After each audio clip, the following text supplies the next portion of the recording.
অফিসারদের বারান্দাতে জুতা পেরে যেতে পারতেন না।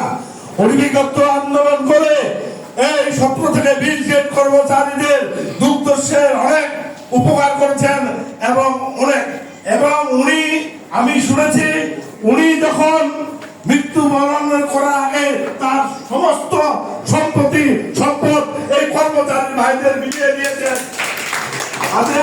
আমরা এর আগে ঠাকুরগাঁও জেলা আমরা তার মৃত্যুর বার্ষিকী পালন করেছি।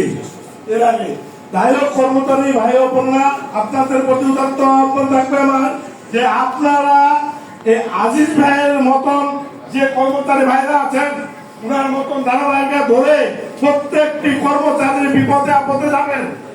আর আপনাদের প্রতি আহ্বান আমার যে আমরা ঠাকুরগাঁও জেলার খুব একদম উত্তর প্রান্তরে, আপনারা আমাদের কেন্দ্রীয় কি হবে না হবে আপনারা বলবেন, আমরা তথাপ্য পালন করব। আর আমরা